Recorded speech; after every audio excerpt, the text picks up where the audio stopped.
अरब साल पहले ये धरती पिघली चट्टानों और सल्फर के उबलते समुद्र की तरह थी, जहां जीवन की कल्पना करना भी असंभव था। समय के साथ यहां का तापमान गिरता गया, जिससे पृथ्वी की कई संकेंद्रित परतें क्रस्ट, मैंटल और कोर बनने लगी। मैंटल की ऊपरी सतह एस्थेनोस्फीयर मोटी और चिपचिपी थी। इसके ऊपर लिथोस्फीयर, जो एक भूखंड था, तैरता था, जिससे आगे चलकर महाद्वीप बने।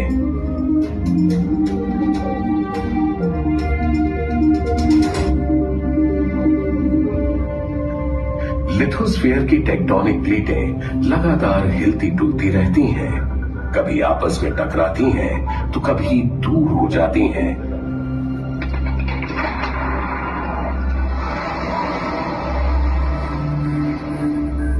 और इसी के परिणाम स्वरूप पर्वतमालाएं, गहरी घाटियां और नए महाद्वीप बने।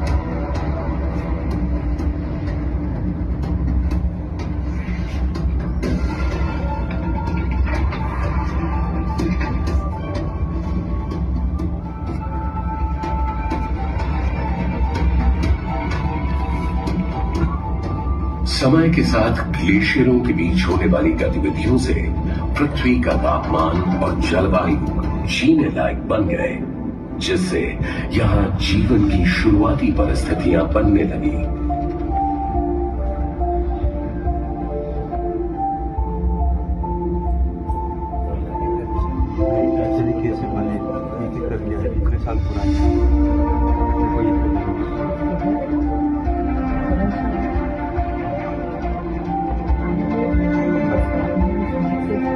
वैज्ञानिकों का अंदाजा है कि 65 करोड़ साल पहले क्रायोजेनियन युग में एक बड़ा महाद्वीप टूटा, जिससे गोंडवाना, लॉरेंशिया, बाल्टिका और साइबेरिया बने।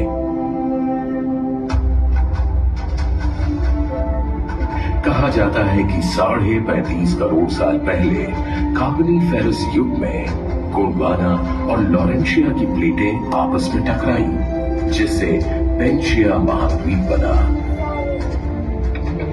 धीरे धीरे समय गुजरने के साथ पेंशिया के और टुकड़े होते गए, जिससे आज के महाद्वीप बने।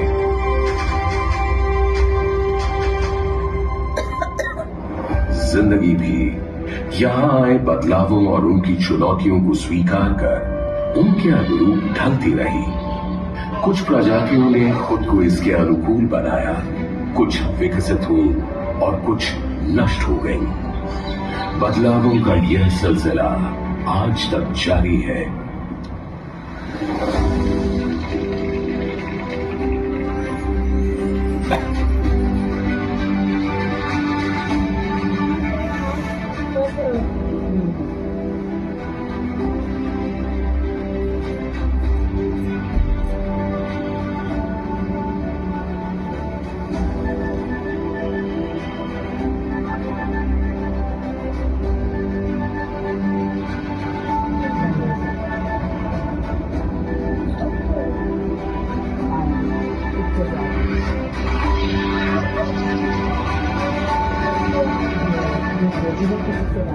वैज्ञानिकों का मानना है कि लगभग इसी समय भारतीय उपमहाद्वीप गोंडवाना से टूटकर उत्तर दिशा में एशिया के मुख्य भूभाग की तरफ बढ़ने लगा।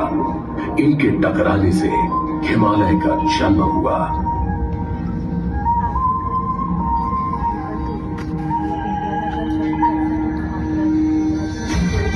भारतीय उपमहाद्वीप के उत्तर पश्चिमी इलाके की टेक्टोनिक प्लेटें निरंतर सक्रिय हैं। लिथोस्फीयर की टेक्टोनिक प्लेटें लगातार हिलती हैं। उनमें पहले भी हलचल होती थी और भविष्य में भी होगी, जिससे भूकंप आएंगे, कंपन होगा और नए बदलाव आते रहेंगे।